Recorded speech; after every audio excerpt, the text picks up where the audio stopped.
अस्सलाम वालेकुम रहमतुल्लाह।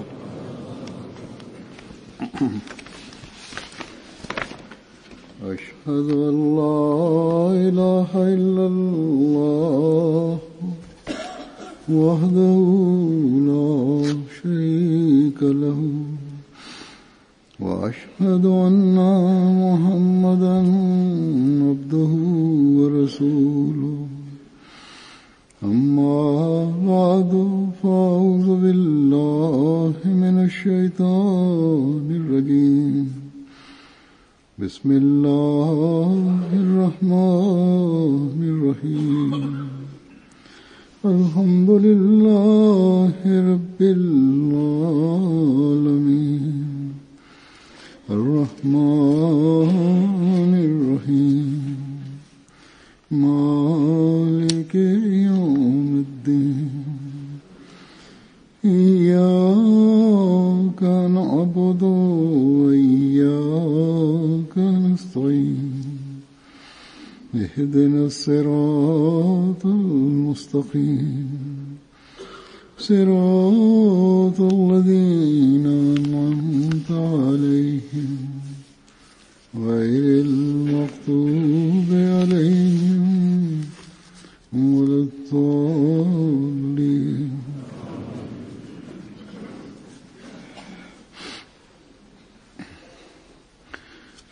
Bugun uşul jerde kun tutulgan ele. Kudum oşondoy ayrı başka ülkelerde kun tutulgan. Suyuktu Peygamber ve Muhammed sallallahu aleyhi ve sellem bul uçurda özgöçö dualarda surogo, istiğfar kılıga, sadaga berugo, jana namazat karuga fırsatma bergen. Bul jaktan cemaat müçülörünün da kandaydır bir jerde kundun tutulusu jönündö haber kelse kusuf namazın atkaruga fırsatma berilgen bolçu. Biz de uşul jerde Suyuktu Peygamber ve Muhammed sallallahu aleyhi ve sellem'in sünnetine layık oşul namazı atkardı. Hadislerde Allah Teala'nın özgöçö belgelerinin bir belgesi de ayminin kundun tutulusu ekendigi aytılgan.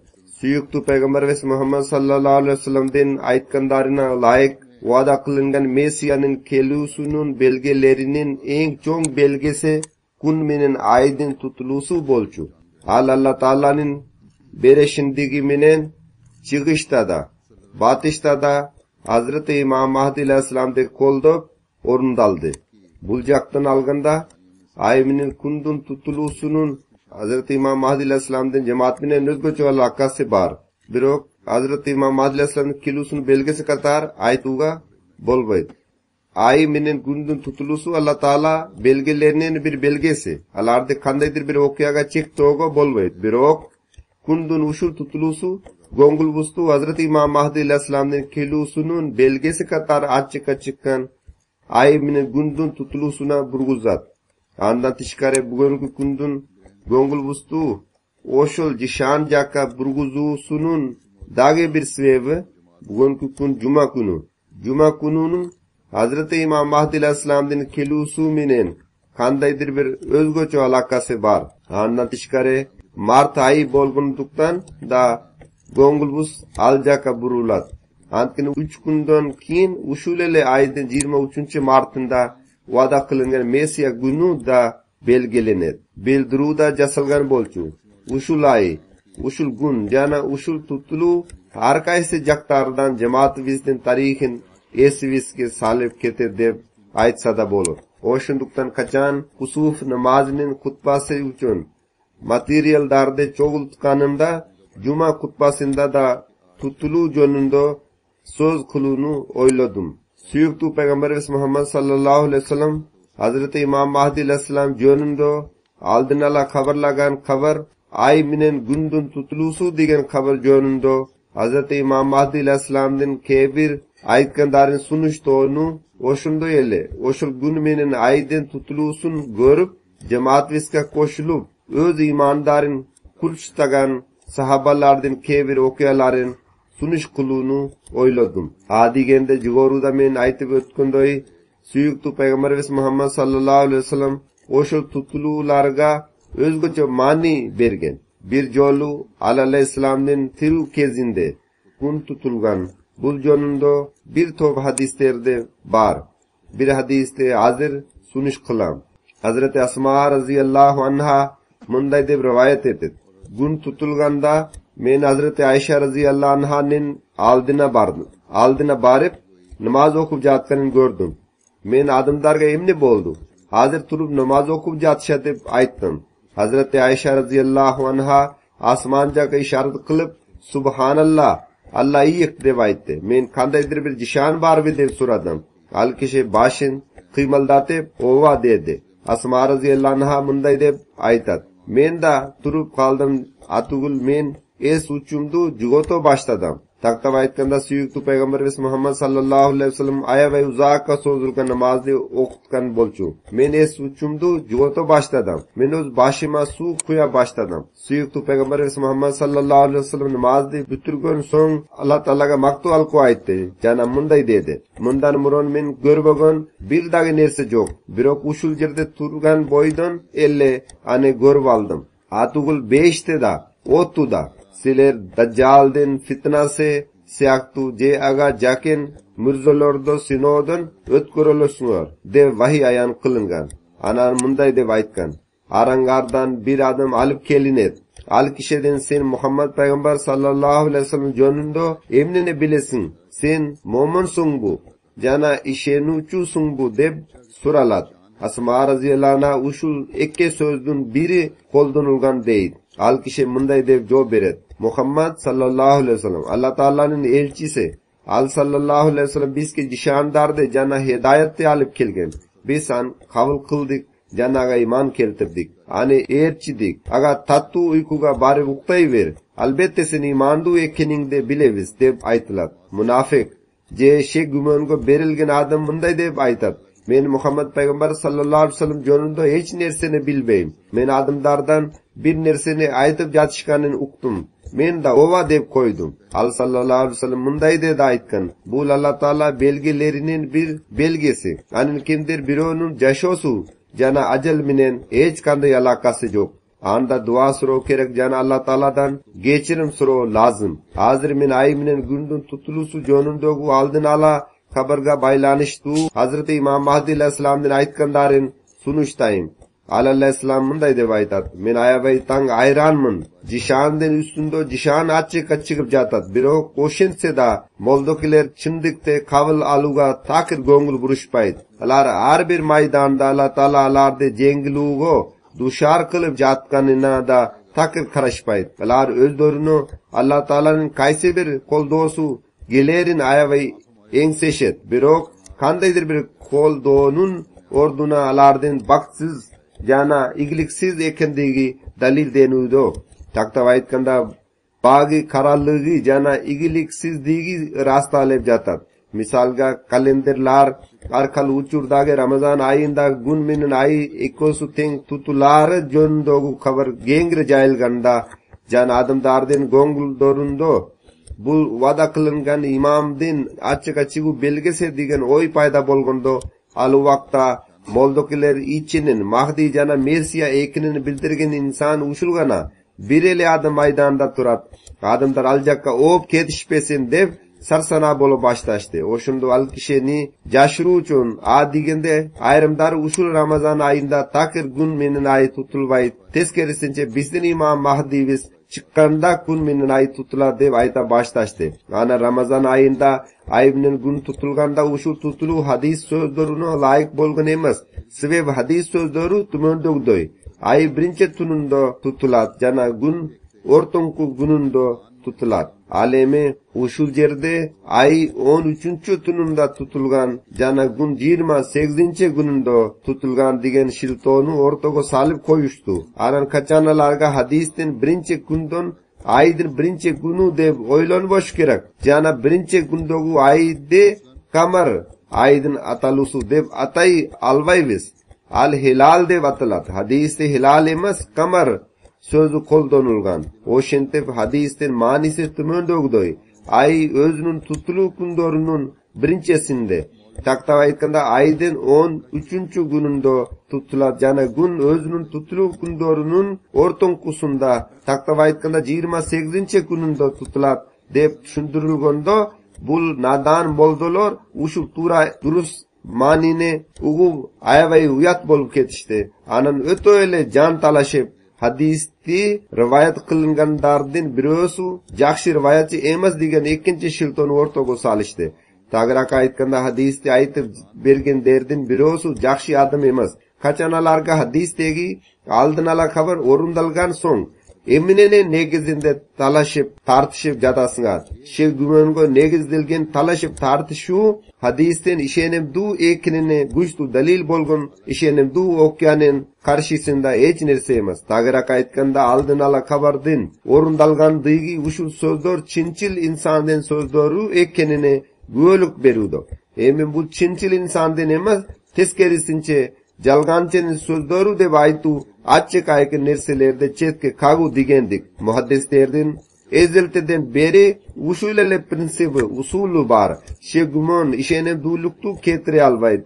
Aldın ala kabarden özünün mani mazmununa jarasha men mahdimin digen bildirunu jasagan adamden doğrunda orundalıp kelusu usul sözlerini ishenemdu guvohliktu berib jatat. Biroq anen taqta aytganda bildiru jasagan odamdan yurish turishuna sin fikringiz bar deb aytu bu gumondu narsa. Keda jalg'anchi odamda chindiqda suylashusi mumkin. Andan tishkari ushul oldin ala xabar boshqa iqmalardan da dalildengen. Hanifiylerden da kebir ululari ane yozishgan. Mana o'shunday jag'dayda chetga qagu adaletluluk deb sanalmaydi. Teskerisincha bu butunday o'jurlik deb aytilganda tishterdi qayrovchi ushul javobdan qiyin alar munday deb aytuga arg'asiz bo'lishdi. Ushul hadis tura jana andan ushunday tushuniladi. Jakin arada va'da qilingan imom chiqadi, biroq ushul kishi taqta aytganda Hazrat Imom Mahdi alayhissalom ushul va'da qilingan imom emas. Teskerisincha boshqa odam bo'ladi jana jakin arada chiqadi. Biroq alardin ushul javobuda kurulay jana jalgan bo'lib dalildendi. Antkene eğer qandaydir bir boshqa odam bo'lsa, ana hadisden ma'ni mazmunundan bayqalganday ali imom qilimdan boshinda kelusi shart bo'lchu. Biroq qilimgada 15 yil o'tib ketdi jana alardin qandaydir bir imomni chiqmadi. Emelar tarafidan eng oxirgi javob bul. Alar Ahmadiler kafirlar alardin kitaplerin takir okuvagla, alarmini dolgushpagla, alardin so'zlarini quloq salvagla, sebebalardin kepter yuruktorgo ta'sirin tiygizib. Biroq bul qanchalik iborat joyi osmondalarga qarshi bo'lib qoldi, yerdagi uturlik ahvoldalarga qarshi bo'ldi. Alar uchun bul qanchalik cho'ng ko'rdi. Bir jaqdan osmonalarga qarshi guvohlik berib jatar, ikkinchi jaqdan hadis Hristiyanlardan ishenemi yerga jaylab ketganligi uchun yerda guvohlik berib jatar. Dagi bir yerda alayhissalom munday deb aytgan: biz uchun aybinin gundun tutulusi degan jishan ochiqqa chiqdi jana juzdokon odamlar ani ko'rib jamoatimizga girishdi. Ushul ay jana gundun tutulusi menen bizga quvonib jetdi jana qarshilashtarimizga ko'rdik dushar bo'lishdi. Jana qarshilashtarimiz ko'rdukka dushar bo'lishdi. Allah taolaning atin o'rtaga solib ayta olishadi. Biz va'da qilingan Mahdi ekinimizda bildirgan uchurda aybning gundun tutulusin jana arab o'lkalarida anin qandaydir bir izida bo'lusun alardan yuraktoru qalagan bele. Anan alardin qalosuna qarshi al bo'lib qolganda alardin ishteri yaralangan bo'lishi kerak jana alarda o'zlarining ko'rdolgonin ko'rishgani bo'lishi kerak. Andan keyin hozirgi bir sahobalarning voqealarini aytib berim. Hazreti G'ulom Muhammad sahib raziyallohu anhu munday deb aytib beradi: mening qishtagimda ilgari Mavlovi Badruddin sahib atu bir odam jashachu. Al gundorda men 15 yashar bo'lishim kerak. Men Mavlovi Badruddin sahibning uyining mangdayinda aneminin cho'g'i turgan chagimda gunduzi kun tutilib qoldi. Mavlovi sahib munday deb aytdi: subhanalloh, Mahdi alayhissalomning belgilari ochiqqa chiqib qoldi. Jana anen kelu vaqti yetib keldi. Bir oz vaqt o'tgan so'ng Mavlovi sahib Ahmadi bo'lib qoldi. Mavlovi sahib o'ta ele ixlosli, ichi toza jana ixloslikka to'lgan inson bo'lchu. Al kishi bir yil hareketlenib o'zining atayinlarin jana juvoyini Ahmadi qildi. Laliyan shahrining turguni Hafiz Muhammad Hayat Mirza Laliyanda Ahmadi attu bir makalani jazib jishan katari munday deb jazadi. Oshunda ele 1894-yili ay menen gündün tutulusu degan jishan o'rindalganlikdan da adamlardan juruktorunda Imam Mahdi alayhissalam chiqib qoldi. Jana qiyomat yaqin degan izeldenu tilegi payda bo'lgan. Rivoyatlardan ma'lum bo'lganday adamlardan juruktori qo'rqib ketgan. Qiyomat yetib keldi. Hozir emne bo'ladi deb qo'rqishgan bo'lchu. Aldi orada o'shul belgilar jo'nida go'vincha so'z bo'lib turchu. O'shintib Lakkoke degan yerdin turgunu Hafiz Muhammad o'zining Ahvalul Axira atu kitobida Imom Mahdi alayhissalamning chigu belgilarining o'zining Punjab tilidagi yozuvlarida so'z qilgan.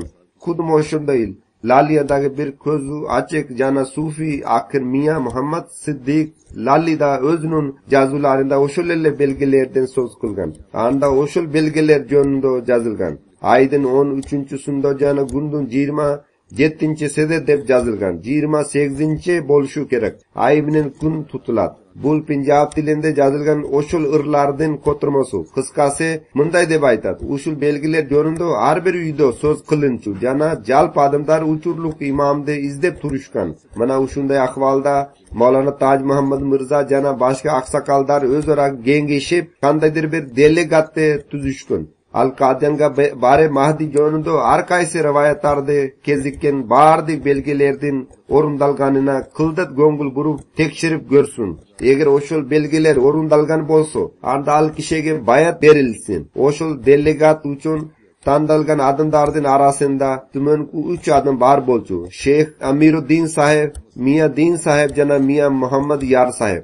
O'shul delegat jo'nib ketdi. Yo'l xarajatlar qatori alarda o'shul doğruda ishlab jatgan aqcha birdigi bo'yicha bo'lganu 1 jarab rupiy bo'lchu. Keyingi rivoyatlarga qaraganda Miya sahib Din jana Sheyx Amiruddin sahib degan 250 odamdan turgan delegat bo'lchu. Qisqasi anin aytmendal kishi al 2 odamda bo'lgunu 1,5 rupiy bo'lchu. Mart oyi bo'lu buday bishayn deb qoldi. Alar jo'yle 10-12 chaqrimga cheyin yo'l yurishchu. Qarindari achkanda Aljerdagi dikondardan o'shul bishkan budaydin bashitlarini olib alardi qurib jeb olib kun ko'rishchu. Agar yaqin yerda qandaydir bir el yashasa, je kepe bo'lsa, Aljerda tunashchu. O'shintib yuzdogan chaqrimlargacha yo'l yurib 150 ga yaqin, 175 ga yaqin mil bo'lsa kerak. Qachon ushul ikki yo'ldosh ayrim rivoyatlarga qaraganda 3 yo'ldosh Batala shahrina yaqinlashganda Aljerga Mavlvi Muhammad Husayn Batalvi Mirzaning shogirdlari yetib kelishdi. Alardan Qadian jakka baruchu yo'l jo'nida so'radi. Alar Qadianga barunun sebebini so'rashdi. Maqsad vesti bilib olgan so'ng anin shogirdlari Qadianga barudan qaytarib, o'zining Mahdi ekanini bildirgan odam nauzubillah Xudoy kechirsin jalg'anchi bo'ladi. Sebab al kishi bir demas 7 bildiruvni jasagan. Sizlar qaysi bir bildiruvsini ishonasingiz? O'shundoqdan ushulele yerdan qayta bergilar deb aytishdi. Munugu Sheyx Amiruddin sahib qat savatni tanmagan bo'lsa-da Güçlü javob qaytardi. Bunday deb aytdi. Agar al kishi har qanday 7 bildiruvni jasagan bo'lsa, o'shunda da al kishi chinchil. Al kishi dagi keber bildiruvlarni jasaydi. Al kishi o'zining fikrincha bunday degan dalilda keltirgan. Misalga sizlar bardinglar bo'lib 7 kishisinglar. Men jalg'izman. Baringlar meni alish qila, gurash qila. O'shunda baringlarni jigib alsam, anda men bir bo'lim bu, 7 bo'lim bu. Taqdim aytganda 7 basmirlab ketdi. Anan bunday dedi. İmam-ı Zaman, uçurluk imam butkul dünyadagi har qaysi dinlarga qarshi kurashusi kerak. O'shuning uchun al kishining boshqa bildiruvlari da bo'lib, o'shunugu ular javob bera olmay qolishdi, jana o'z yo'linglarga ketib bergile deb aytishdi. Biroq o'shunda da yo'lni aytib berishgan yo'q. Anan biroz yo'l yurdik deydi. Qaysi bir siktin çay dükkanı bar bo'lchu. Alsik çay payjasa berdi jana picheniyada qo'ydi. Sheyx sahib Batalvi Mirzaning shogirdlarining o'qiyasin jana ma'milasin sikka aytib berdi. Ani ugu val o'kungonin bildirdi. Jana munday dedi. Men sizlarga yo'l ko'rsatim. Sizlar so'zsiz Qadiyanga barg'lar. Al kishi o'z bildirusi bo'yicha chinchil deb ma'lum bo'ladi. Anan Hazrati Imom Mahdi alayhisalom yo'lida munday dedi. Biz Mirza sahibni taniymiz.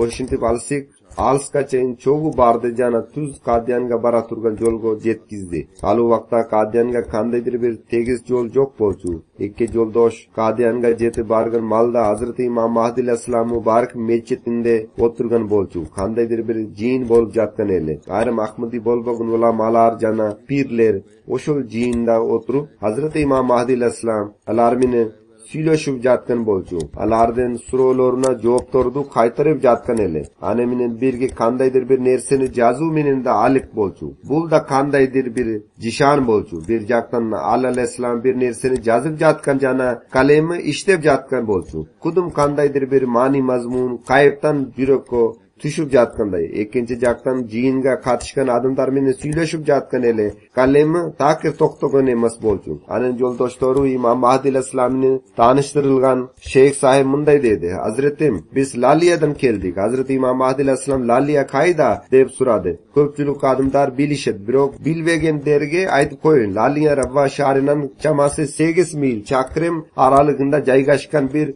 ayıl bolçu. Hazır şarga aylanıp ketdi. Alar uşul doğruda uşul yerden ketişken bolçu. Alu vaqta uşul jiyinda Hazreti Hakim Maulana Nuruddin raziyallahu sahib da oturgan bolçu. Al kişi Beranin turgunu bolgunduktan Laliya jonunda bilçu. Al kişi mınday dedi. Hazretim Laliya karanna jana lak bar digen jerlerge jaken uşun ugu İmam Mahdi aleyhisselam ova oşul lak jana lali dev aytdı. Ankine lalidin ırların ugu balgan bolçu. Oşundan ulam bilgen boluşu kerek. Hazreti Hakim Maulana Nuruddin raziyallahu mınday dev aytdı. Hazretim bular bizke koşuna boluşat. Şeyh sahib jana sahibdin sahib katsavadı tanıvagandıktan Punjab dilinde mınday dedi. Ova Hazretim biz gıvandi koşuna bolovuz dedi. Anan yolda tuş kelgen avaldarin jana okalardın barin Hazreti İmam Mahdi aleyhisselam'a aytı berişti. Hazreti İmam Mahdi aleyhisselam Batalvi Mirza'nın şakirtlerinin okuyasını uqqanda mınday deb aytı. Karagla bul kandaydır bir savalsiz adam. Birok al kanday güçlü cevaptu kaytardı. Alardı cevapsuz kaltırdı. Buga kim üretkin? Aga Allah Taala üretkin.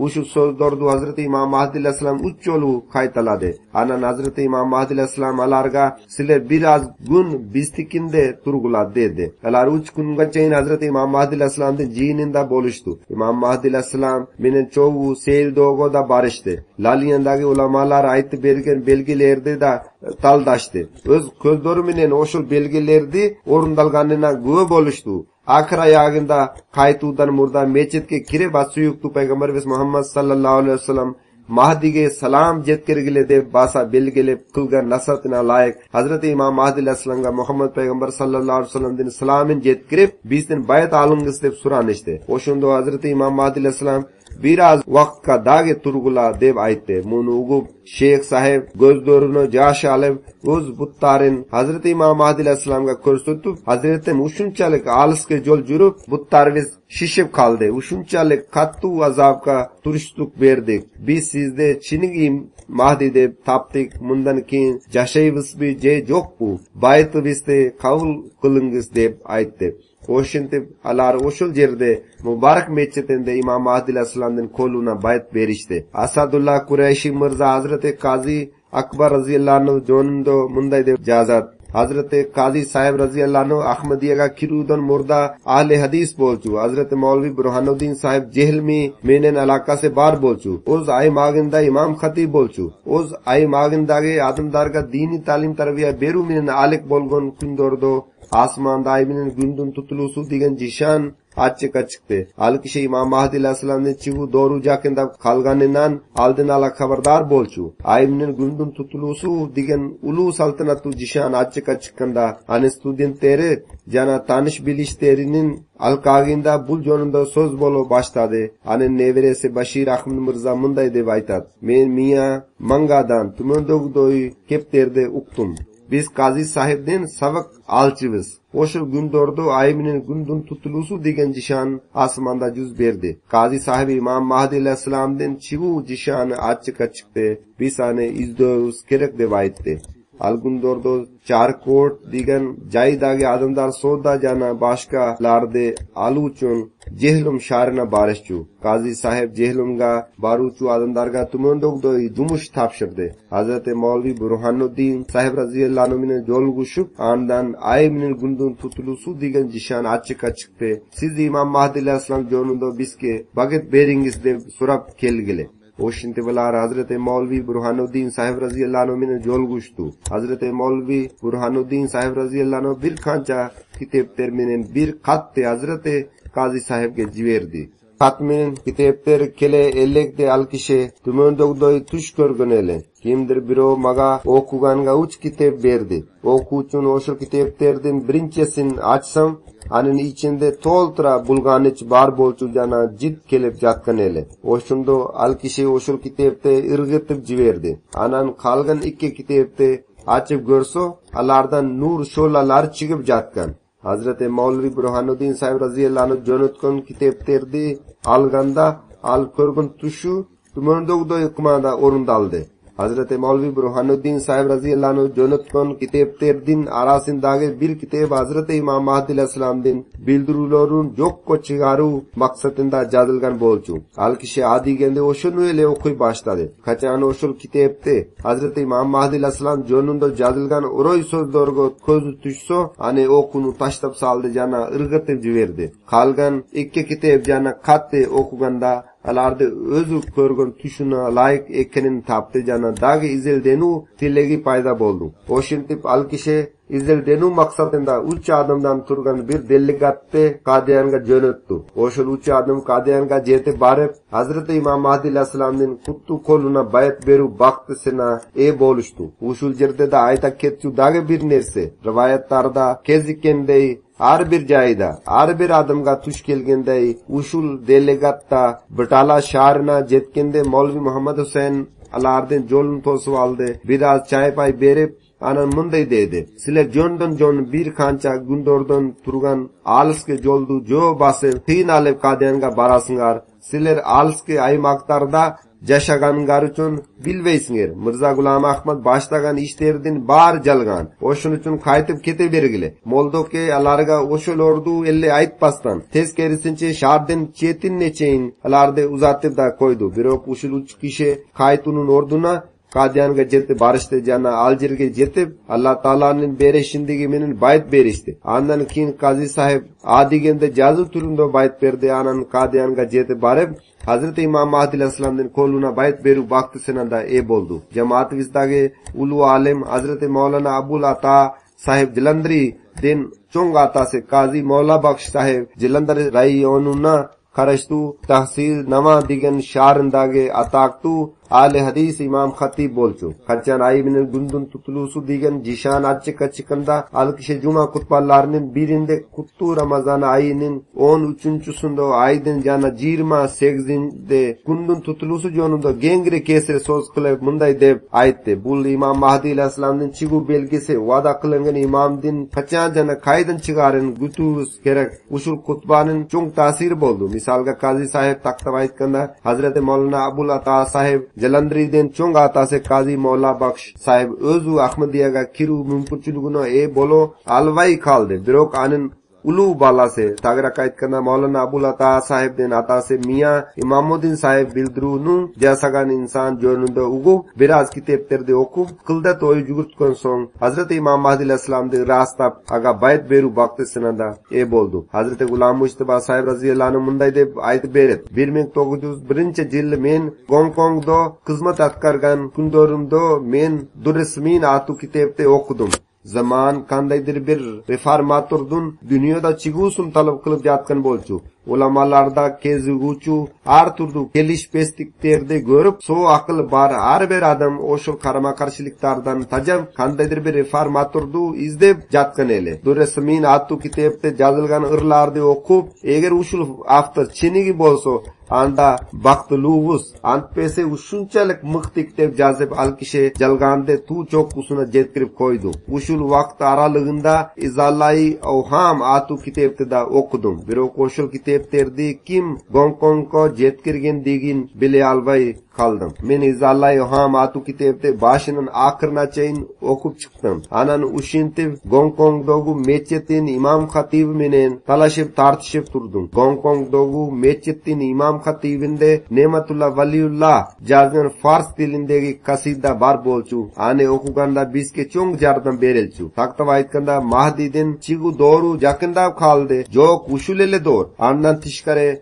menin marhum atam fakih bolçu. Kaçan Ramazan ayında aybinin gün tutulganda atam İmam Mahdi payda boldu deb aytdı. Maulana İbrahim sahib Bakapuri raziyallahu anhu munday deb aytı beret. Özara ata balla bolgun ikki adım Maulvi Abdul Jabbar'din aldına barib. İmam Mahdi aleyhissalam din çigu belgesi katara ay minin kundun tutulusu jonunda söz kılıngan hadis tura ve deb surashkan. Maulvi Abdul Jabbar Mirza munday deb javob bergan. Hadis tura birok Mirza Gulam Ahmad'in tuzagina ilinip kalvagla sebep al kişi ane özünün bildirusun tasdik toçu katara sunuş kılıuda. Bul hadis İmam Mahdi'nin bildirusunu dalil katara emas teskerisinçe ane torolusuno tandık. Atası munday dedi. Men sizden soragan nersege siz javob qaytardınız. Kimge tandık ekinini kelep turgar bolsa kal jonunda munday deb aytmakçımın. Bugun bütün ömrüm sot toşular menen ötkön. Men do kılmayınca hukumat menden hech qachon go keltirumdu surangan emas. Mirza Gulam Ahmad'in ahvalı de mamlesi da dal oşundoy. Al kişi murunele bildiru jasagan. Hazır ay menen gündün uşu tutulusu ane bildirusunu dalil katar juz berdi. Munu ugu moldoke unçukpay kaldı. Hatta bala ikkosu ten öz ailenden kaçtı. Allah Taala alarga Ahmadiyani kabul kılunu nasip et. Dalil derdi da Allah Taala daro öz üretot. Seyyid Nazir Hüseyin Şah sahib munday deb aytı beret. Gün menen ay tutulganda men öz uyumda bolçumun. Menen atam bul Hazreti Mirza Gulam Ahmad'in çinçildigina jishan deb aytıp jatgan bolçu.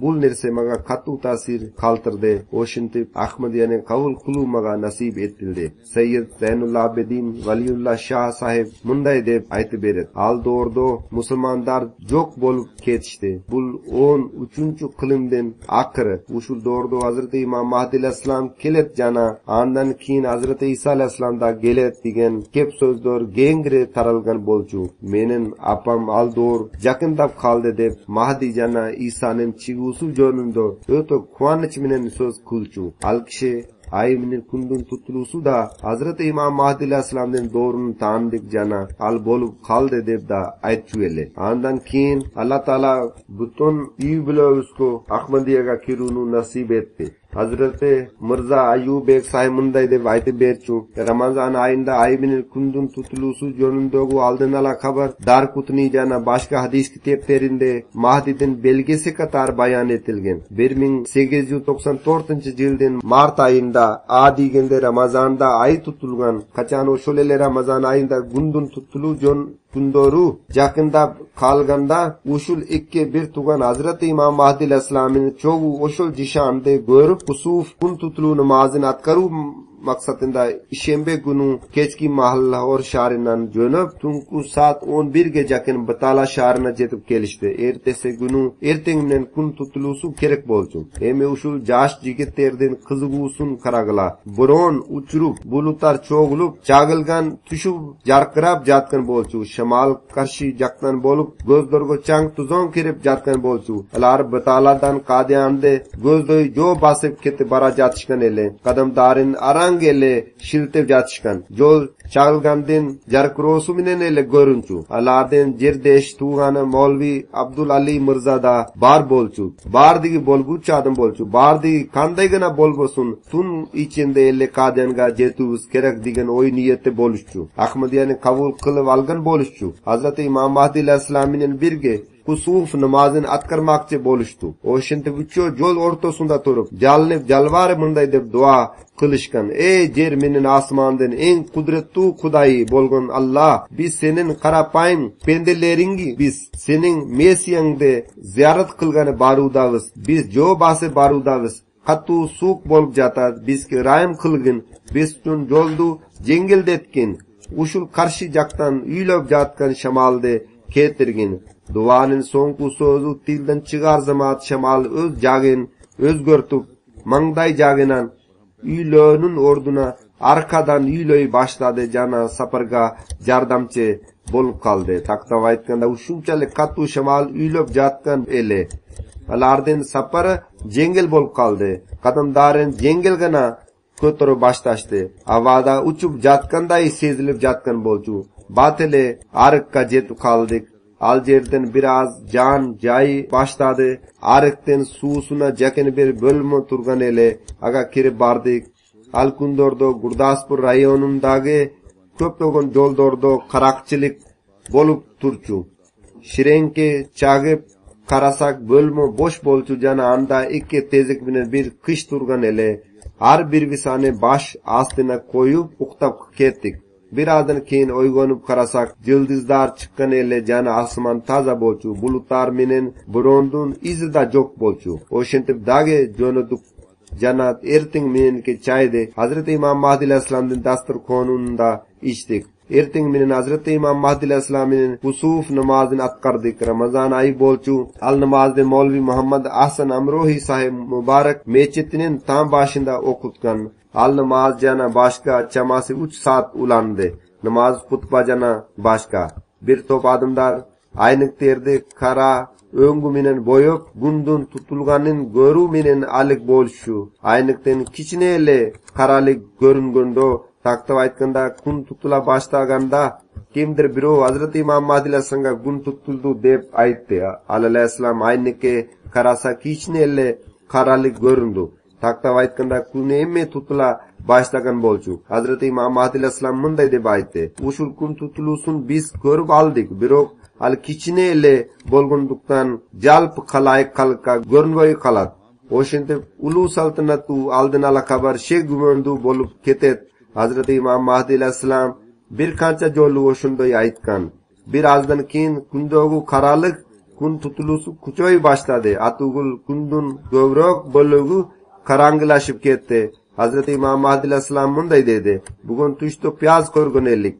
Al kaygı dep jorulat. Oşinti başında karalyk az bolgunduktan biraz kaygı kapa jetti. Birok Allah Taala şatlık tartuladı. Molvi Gulam Rasul sahib munday dep aytyp berer. 1894-yıl ayymyň kun tutulganda al kezde men Lahor şahrynda Molvi Hafiz Abdul Mannan Mirzadan Tirmizi şerifte okuçu elim. Ulamalardan sarsanasy jana koptonusu menen yüregimi kattu tasir tigizdi. Sırtından karaganda ulamalar adamdardy kudum baldardy sorutkunday sorutup jatışkan.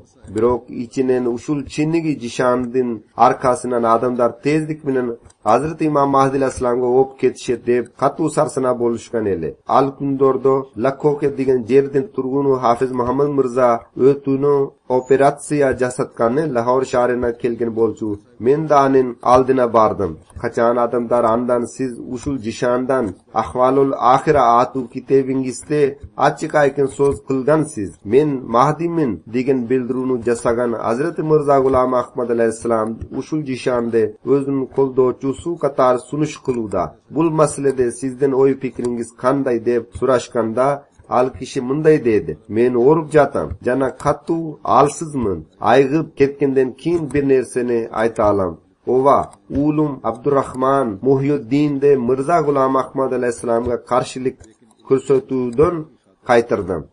Sebebi Allah Taalanyň sırlary ajaýyp taňkalarlyk bolup, birok al köp götürбай tez arada bu dünýä menen koş aýtdy. Uşul okyalardy jazgan adam munday dep ulantat. Menin içim Hazreti İmam Mahdi aleyhissalamdyn çimçildigi boýunça beýpeldik tapgan bolsa da, birok hadis ilmin tolukto üçin Amritsar şahryna jönödüm. Al jerde 2-3 ýyl turup hadis ilimlerin bütürüp Qadian Darul Aman'a barıp Hazreti İmam Mahdi aleyhissalamga bayat beru vaktisina boldum. Hazret Bayi Abdurrahman sahib Qadiani munday dep aytyp beret. 1894-yıldın Kuttu Ramazan ayında ahir zamanda çığuçu Mahdi'den ataqtu belgisi.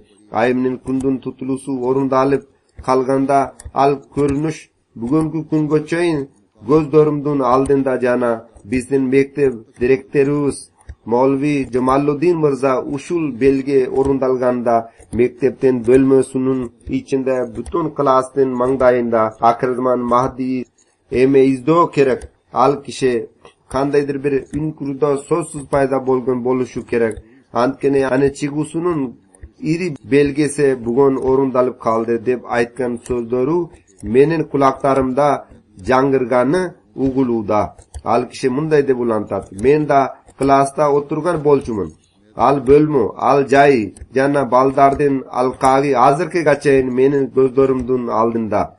Maulana uşu sözlerdi suylagan vaqta oturgan oturguç, jana kolun urgan stolda esimde. Aga kol urup baldarga oşul kuş kabırdı aytkan ele. Allah Taala'nın astında aytaviz. Jana Allah Taala'nın aldında sözsüz gölük bereviz. Molvi sahibge bardi dalilder jetiştu darajada jeti bolgon. Al kişi oşul jişandın orundalganın bildirgen digine karavay özü ahir zaman Mahdin kabul kuludan kuru jalık kaldı. Al kişi munday dep ulantat. Ahir zaman Mahdi degan sözleri hazırki gaçayın kulaklarım tanıvayt ele. Munu Bayi Abdurrahman sahib aytip jatat. Al kişinin kandaydır bir ünkurdo payda bolusu anın açıkka çigusunun iri belgesi degan sözler men uchun çoçun bolçu. Men 8. klasta okçu elim. Men de izildenu tilegi payda boldu. Tartınunun jana adeptuluktun ayınan ustaattan suray alvay kaldım. Ahir klastaşlarımdan uşul masaleni bir jangsıl kılunu kaladım. Alar öz döründo gengri jayılgan ulameş jomuktordun barın aytı berişti. Hani ugu mende payda bolgon oy pikirler jana menin ruhaniligimde önüktürgön nerseler tümönkülör bolçu. Eme karagla 8. klastagi balanın oy pikirleri kançalik jarek. Birinçisi 1300 yıl murda bir okya jonunda haber beru düşmanlardan arasında anın gengri tarap ketusu anı tak öz vagında orundalısu. İkinci oyuma kelgen nerse uşul okyaga kandaydır bir adamdan hareketlenusunun hiç bir tiyeşesi yok. Teskerisinçe asmanda cüz berdi. Aga adam jete alvayt. Adamdan aga hiç kanday tiyeşesi yok. Üçüncüsü ahir zaman Mahdi anın kapırlıkta yok kulusu. İslam'da önük durusu. İslam koşunun dayarda kapırlarda kılıçtan ötkürü jana musulmanlardan jengişler jonunda oylonu.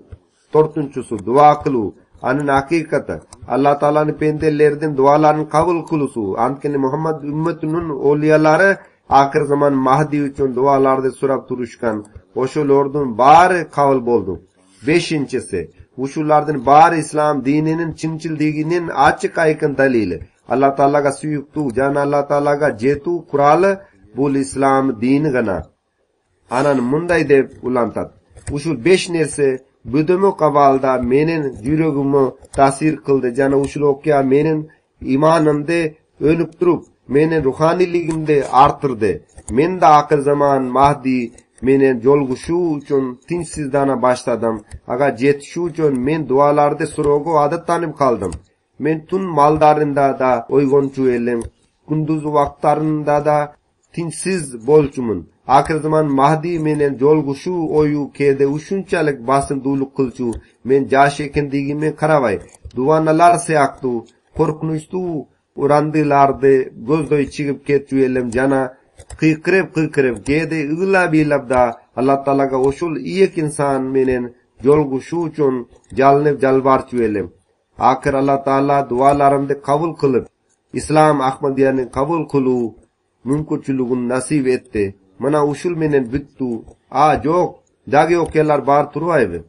Hazreti İmam Mahdi Aleyhisselam'dan Hazreti Şeyh Nasiruddin sahib atu bir sahabası 1858 yıl Jalandhar rayonuna karıştı.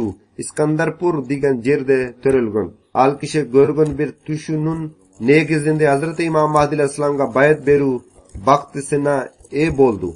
Ahli hadis agiminan bolçu. Birok jürogu beypeldik tapkan emas bolçu. meçetleri ulamalardan, aldın ala haberlardan turgan ahvalul ahiratu belgelu kitepte ukkanda ushulele vakt kele turgan insanın vaktise okşoy deb jürögü gölüp berçu. Birok emnege İmam Mahdi çıkpay jatat. Kundordun birinde bir meçette namaz okup jatkan ele. Bir moldo sarsana bolup ayımının kundun tutulusunan söz kılıp öz sandarına kol urup emi adamlar Mirza Gulam Ahmad sahibde kabul kılışat. Ankeni aldın ala kabarga layık ayımının kun Ramazan ayında tutulup boldu deb aytıp jatkan bolçu. Al un bul kişinin kulağına da kirdi. Takta aytkanda Maulvi Şeyh Nasiruddin sahibinin kulağına.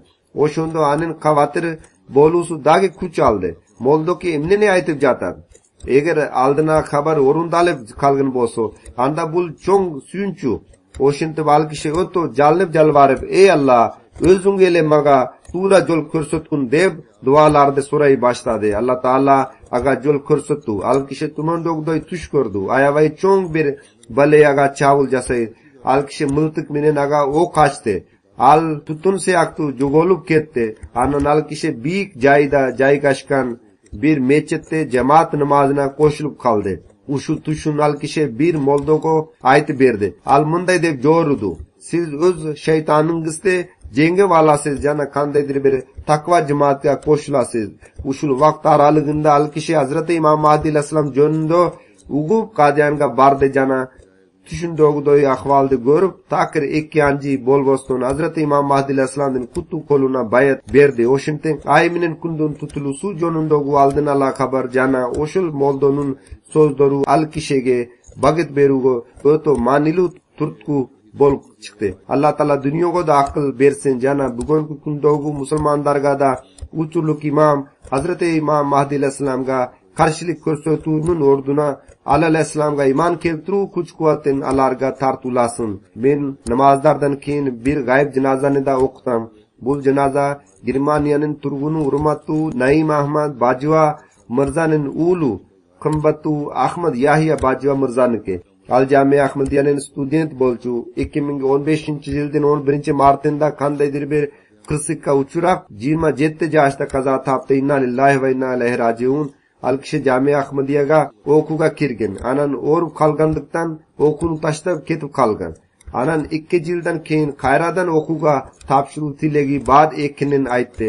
Jashi ko'proq ekinin qaravayani qabul oldi. Hozir 4-kursda bolchu. Abdan Zendu o'to qarapayim jana vaqtdan chinigi ruhuna bo'lgan student bolchu. Alloh taolaning berishindagi menen o'to suykundu inson bolchu.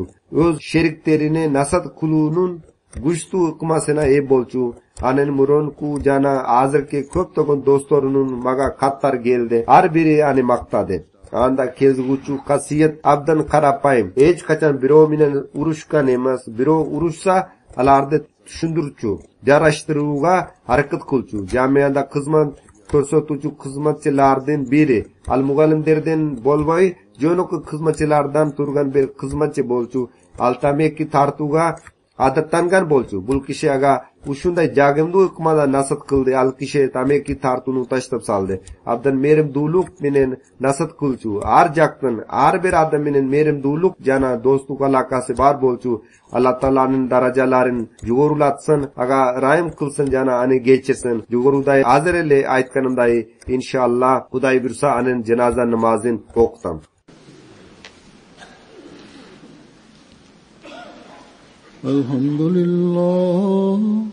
الحمد لله نحمده ونستعينه ونستغفره ونؤمن به ونتوكل عليه ونعوذ بالله من شرور أنفسنا ومن سيئات أعمالنا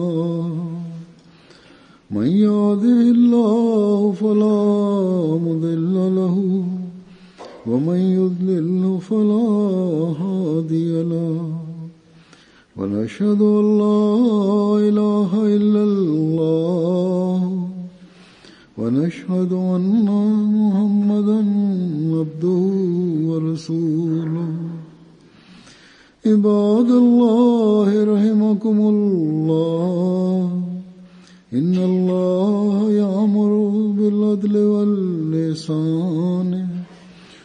وإيتاء ذي القربى وينهى عن الفحشاء والمنكر والبغي يعظكم لعلكم تذكرون اذكروا الله يذكركم وادعوه يستجب لكم ولذكر الله أكبر.